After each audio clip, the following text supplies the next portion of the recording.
Sa isang maduwag na gubat malapit sa kahariang Alberno, matatagpuan ang isang mala-adonis na lalaki na nakatali sa malaking puno. Ang lalaki ay ang mandirigmang si Florante ng kahariang Albania. O Panginoon ko, bakit? Bakit nung inayaang mangyari ang pagkaksilan kundi ano ko? Si Haring Limpyo at pinatay ng aking ama at siguro doon ang aking katapusan. Sa pagitan ng mga paghihirap at pagtitiis ng nakataling si Florante, ay nakakintal sa kanyang alaala ang napakagandang kasintahang si Laura. Sa gubat ding iyon ay dumating ang isang matikas na gerero. Tumigil sa paglalakad ang Moro at naghanap ng punong kahoy na mapagpapahingahan. Umupo siya sa ilalim ng puno at doon nagsimulang nagmumuni-muni sa kanyang nakaraan. Bakit mo hinayaang maagaw ang aking minamahal na si Florida? Labis ang kanyang pagdaramdam sa naging kataksilan ng sukab na ama dahil inagaw ang pinakamahal niyang babae sa balat ng lupa. Ang gererong Moro ay walang iba kundi si Aladdin na isa ring sawimpalad sa pag-ibig. Sa kanyang pagmumuni ay may narinig siyang tinig na nananaghoy. Hinanap niya ang pinagmulan ng tinig at kanyang natagpuan na nakatali sa puno ang mandirigmang si Florante. Napatda si Aladdin nang makitang may dalawang leon na nais sumila sa lalaking nakatapos sa malaking puno. Nang makita ni Florante ang dalawang hayop, ay noon niya nasabi sa sariling katapusan na ng kanyang buhay, kaya tuluyan nang nagpaalam sa pinakamahal na bayang Albania. Paalam, minamahal kong Albania. Nagpaalam siya sa kasintahang si Laura na pinaniniwalaan niyang nagtaksil sa kanilang pag-ibig. Paalam, minamahal kong Laura. Sa narinig ni Aladdin, lubos niyang napagtanto na kailangan niyang iligtas si Florante sapagkat nadudurog ang puso ng gerero sa labis na habag. Hinanap niya ang nanaghoy na tinig. Napahindig ang Moro nang makita niyang umaaligid ang dalawang leon at handa nang silain ang nakatapos na si Florante. Noon din ay hinarap niya ang mababangis na hayop para iligtas si Florante. Nang matiyak na patay na ang dalawang leon ay sa kanya kinalaga ng gapo si Florante.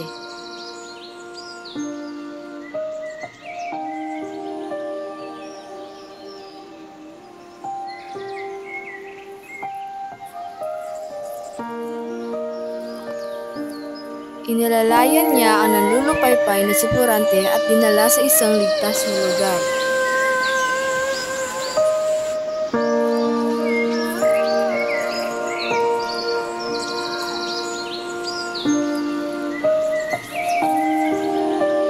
Pinagmasdang mabuti ng gerero ang matikas na anyo at maamong mukha ng bayani ng Albania. Unti-unting nagkamalay si Florante at nagbukas ng kanyang mga mata.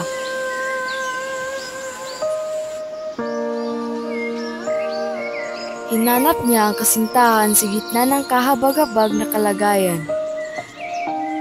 Patuloy siyang nanambitan kaya't pinayapan ng gererong Moro ang kanyang kalooban at pinagpahinga. Muling tinulungan ni Aladdin si Florante upang dalhin sa isang malapad at makinis na bato, at doon siya ginamot.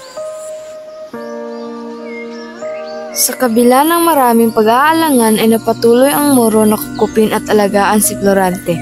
Nakatulog ito habang patuloy na nagbabantay ang Moro. Sa pagising ni Florante ay nanumbalik na ang kanyang lakas. Labis-labis ang kanyang pasasalamat sa Moro na naging tagapagligtas. Labis na nagalak ang gererong Moro dahil sa panunumbalik ng lakas ni Florante. Sinabi ni Aladdin kay Florante na narinig niya lahat ang pananaghoy nito. Ano bang nangyari sa talambuhay mo? Bakit pinapalito sa pagbabata? Ikunento naman ni Florante ang kahabag-habag niyang sinapit bunga ng isang kataksilan. Sinimulan niya ang pagkukwento sa alaala ng kamusmusan.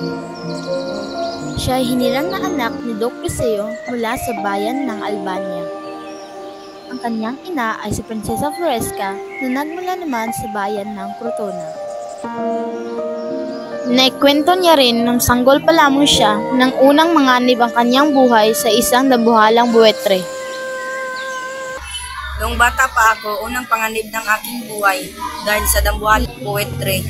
Nasaksihan ng kanyang ina ang nakaambang panganib at dahil sa malakas nitong tili ay agad nakasaklolo ang pinsan niyang si Menalipo na noon ay may dalang pana at panudla.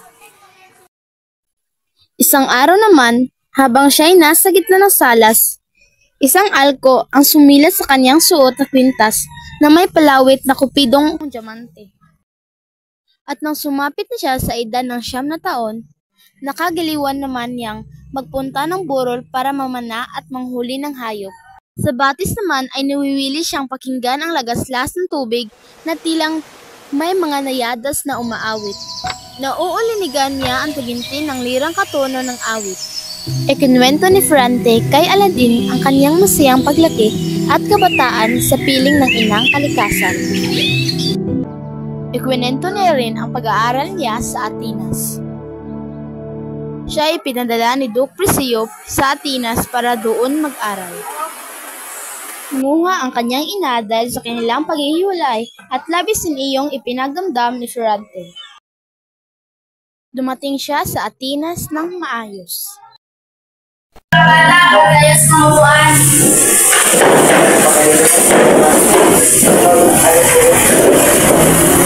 May bago nga pala kayong kaklase. Magandang umaga ka mga kaklase. Ako nga pala si Florante, galing sa bayan ng Albania. Florante.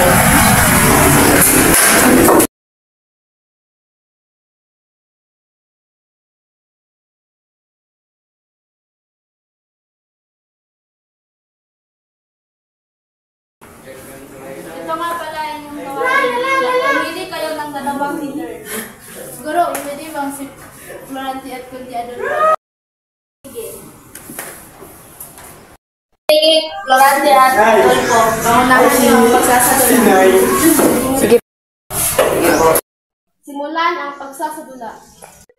Sinimulan nila ang pagsasadula na pinamumunuan ni Florante at Adolfo. Bumagsak sa entablado si Ferrante nang daluhingin siya ni Adolfo. Akmang tatagayin ni Adolfo si Ferrante nang salagin ito ng espada ni Menandro. Umawat na rin ang maestro at walang kibang umalis na si Adolfo sa entablado. Tumakas na siya dahil batid nitong siya lilitisin sa ginawang kapangahasan kay Ferrante. Nagbalik na ito sa bayan ng Albania. Isang taon ang lumipas na makatanggap ng sulat si Ferrante mula sa duking ama. Ang sulat na iyon ay tungkol sa kanyang inang namatay na si Prinsesa Floresca.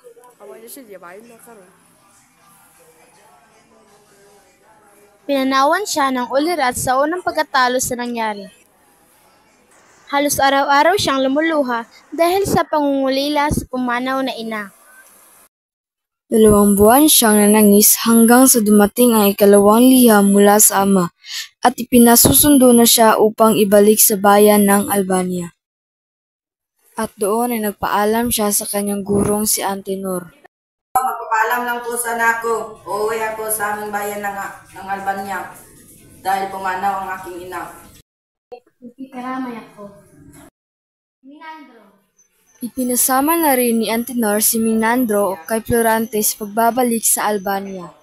Menandro, samahan mo muna lumuwas ng bayan si Florante. Opo, tiya.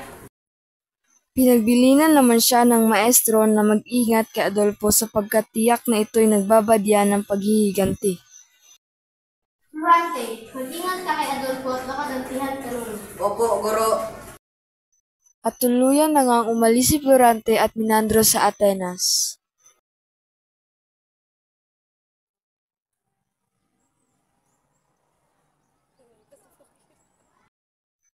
Dumating na ng Albania sina Florante at Minandro at dali-daling binagtas ni Florante ang papasok na daan patungo sa kanilang tahanan. Dinatnan niya may sakit ang ama na lubhang lumala sa pagyaon ng asawa nitong kanya namang butihing ina. Nagyakap ng mahigpit ang mag-ama. Ano ang nangyari dito sa Kutuna? At pinamunuan ni Sultan Ali. Bumanta ng palasyo at humingi ng turong tanghaling military.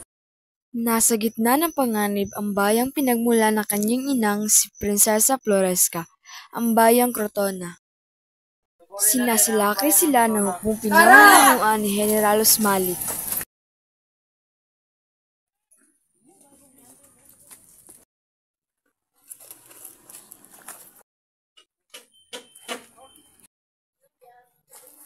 Pinambayan ng Kutuna. Dahilan upang lumapit si Duke Priscillo sa hari ng Albania na si Haring Lencio upang humingi ng tulong. Huwag ka nang sumawa, huwag kang mapamak ka pa. Pinasama ni Duke Priscillo si Florante at si Minandro sa pagpunta ng palasyo. Anong pakalit, hari? May kailangan ginahari. Mahal hari, may bisita po kayo.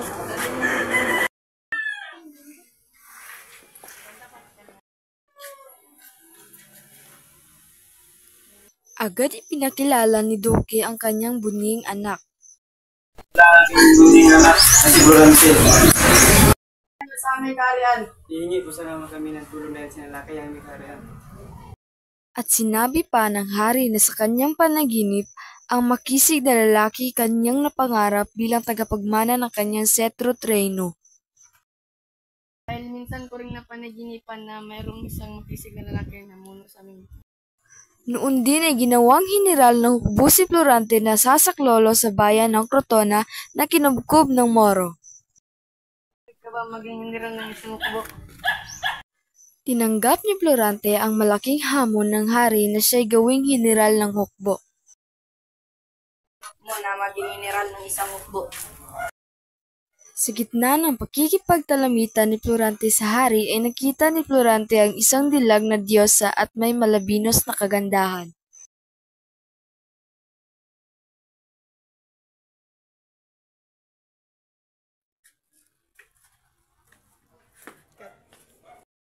Nabighani agad si Florante sa kagandahan ni Laura na ipakilala ni Haring Lencio ang anak. Binibini, ako nga pala si Florante. Oo, ako nga pala si Laura. Agad niyang ipinagtapat sa hari ang kanyang matapat na pagsuyo at ang pag-aalinlangang siya'y nababagay sa puso ng dalaga. Nari, meron po akong pagtingin sa inyong anak. Pinahintulutan ng hari ang kanya paninigluhod at ipinangakong hindi magiging talusira ang anak na si Laura sakaling ibigin si Florante. Di ko pipigilan yung nararamdaman sa aking anak. 3 araw siyang nanatili sa palasyo ng Albania hanggang sa dumating ang takdang araw ng kanyang paglisan patungong digmaan sa Crotona. Bago umalis ay nagkaroon ng pagkakataong mag-usap sina Florante at Laura. Nung una kitang makita, bigla akong nabiganit ng inyong kagandahan. Ako rin, nung una kita nakita ay agad rin nahulog aking kaulooban sa iyo. Pwede ko bang maihingi ang kamay mo? Oo naman, pwede. Papaalam muna sana ako. Bakit? Makipaglaban kami sa Moro. Babawiin namin ang bayan ng Crotona. Mag-iingat ka sana walang mangyari sa iyo masama. Noon tinugon ni Laura ang kanyang pag-ibig sa pamamagitan ng pabaon na luha.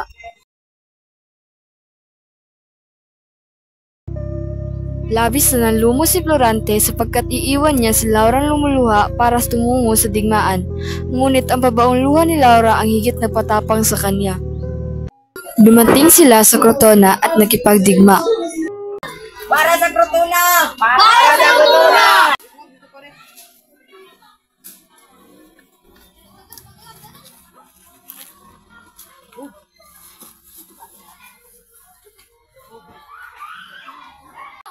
Para sa bayan ng Crotona! May mga kalaban!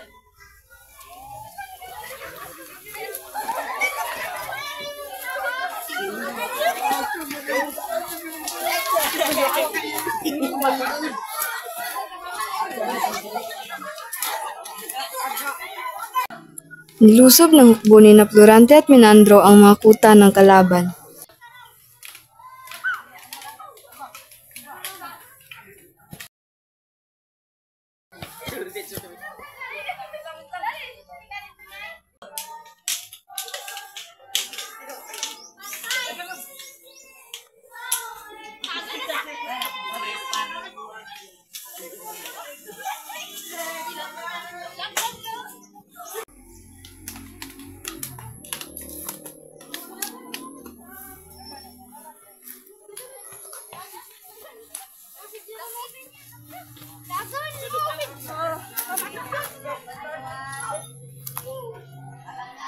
Limang oras ang naging labanan hanggang sa sumuko ang mga kaaway ni Florante.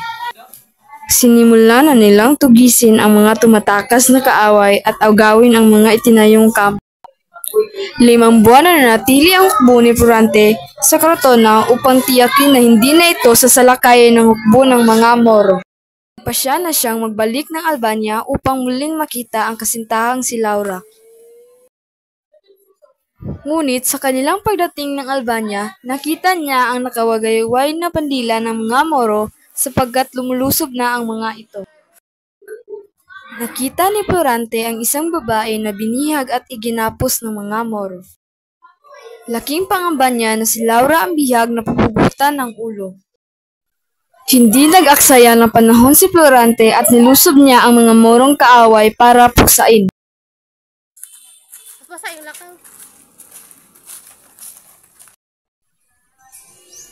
May kalaban! Tugon na hukbo ni Florante. Laura, huwag kayong mag-alala. Ililigtas ko kayo. Ang kanyang anak. Solong! Solong!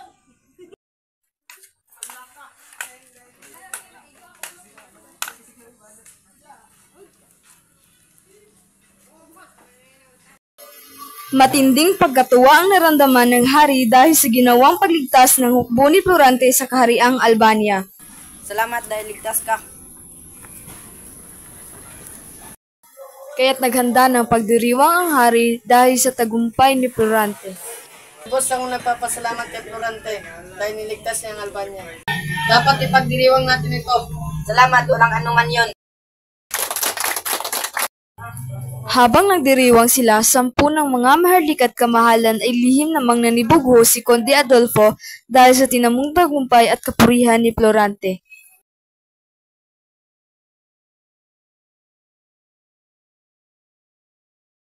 Pagligtas nito amin. Ito ay isang tunay na mandirigma. Walang mapantay sa mga kapatid. Ang galit ni Adolfo na nagmula pa sa panahon ng kanilang pag-aaral sa Atenas ay nagbunga na naman ng masamang balak na ikapapahamak ng kahariang Albania at ni Florante. Ilang buwan ang lumipas na namuhay ng tahimik at payapa ang kaharian ng Albania.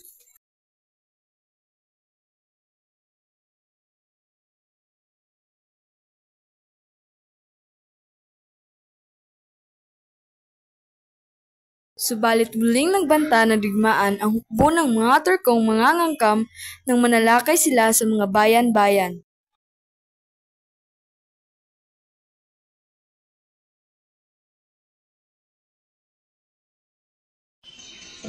Muling inatasan ang hukbo ni Florante na tugisin ang mga Morong nangahasik ng lagim. Muling nangamba si Laura sa pag-alis ni Florante lalo't naudlot ang kanilang pag-iisang dibdib.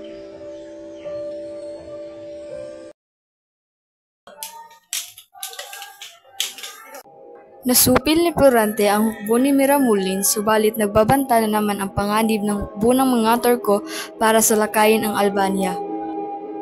Isubin natin ang Albania.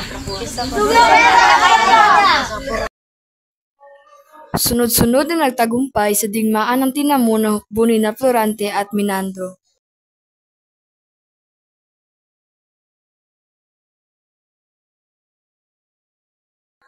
Dumating ang hukbo nila sa siyudad na Etolia at doon siya nakatanggap ng sulat mula sa hari ng Albania na siya'y pinauuwi na.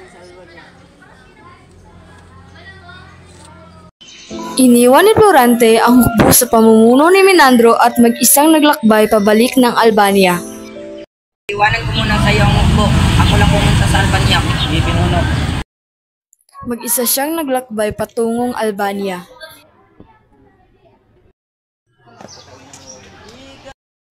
Ngunit, papasok pa lamang siya sa Albania, ay agad na siyang hinuli ng mga kawal.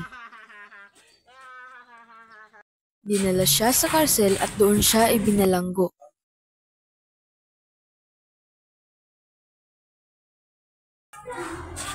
Nandun po si Harlincho at ama ni Florante na si Duke Lucio.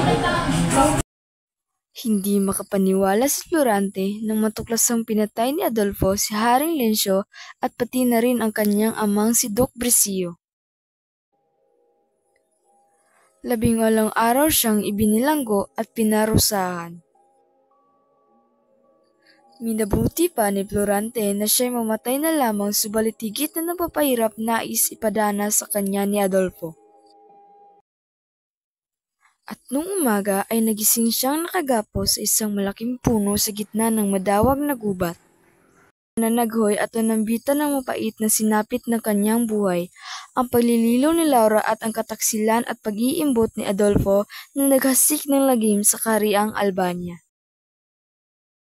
Si Aladin naman ang nagkwento kay Florante ng mapait na sinapit. Nakarating siya sa gubat kung saan natagpuan si Florante sapagkat tumakas siya sa amang sukab at sa taksil na kasintahang si Florida. May 5 buwan siyang naglakbay hanggang sa mapadpad sa gubat na yun upang aliwin ang sarili. Naglilibot sa kagubatan sina Florante at Aladin nang marinig nila ang 2 tinig ng babae na paanas na nag-uusap. Nagkukwento si Florida kay Laura kung paano siya napadpad sa kagubatang iyon. Pagpad sa kagubatang ito. Nahanap ko si Aladin. Bakit? Dahil pinadpad siya sa kanyang ama dito sa kagubatan.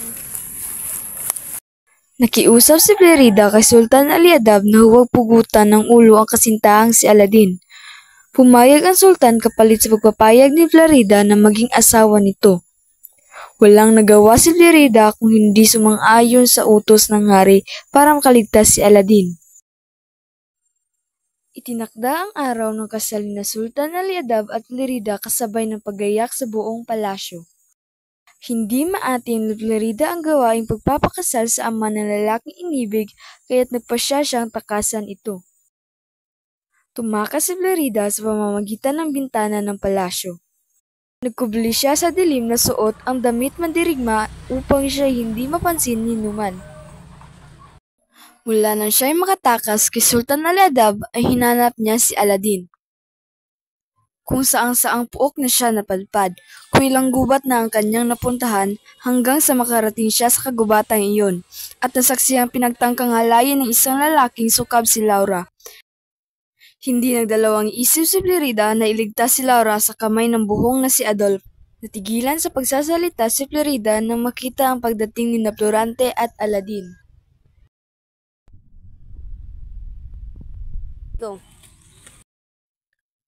Labis ang kaligayahan ng apat nang magkadaupang palad sila. Nalaman na ni Florante ang buong pangyayari mula sa mismong bibig ni Laura. Noong umalis si Florante kasama ang kanyang buong hukbo ay noon na nalakay ang mga Turko at sinimulang sakupin ang buong kaharian at palasyo ng Albania. Sinalakay ng mga Moro ang palasyo at hiningi ang kamatayan ng hari ng Albania si Haring Lencio. Habang nakikipag-away kasama na rin si Adolfo ay napag-isipan ni Laura na tumakas na lang. Ngunit sa kasamaang palad ay nakita siya ni Adolfo at bigla itong sinundan.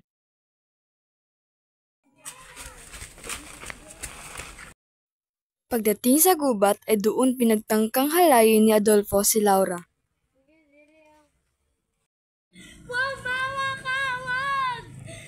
Dumating si Florida na nasaksihan ang nais gawing panghahalay ng buhong na si Adolfo.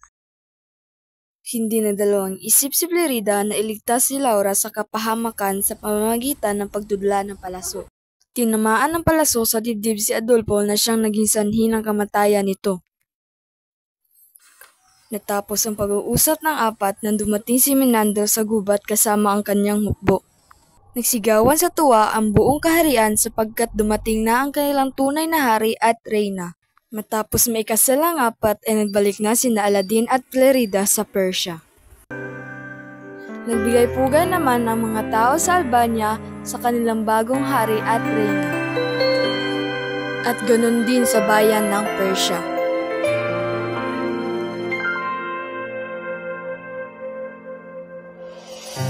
Nag-iisang muling yakap-yakap ng ulan sa lupa. Maghihintay na lang ng muling pagdating mo. Bakit kaya pinagtagpo kung tayo'y magkakalayo? Mahirap man, puso'y mananatili sa iyo. Umaasang muli kang makasama, di man makita sa ngayon. Di man makita sa ngayon. Bakit pag-ibig kong ito'y laan sa'yo? Ako'y ng puso ko'y maghihintay.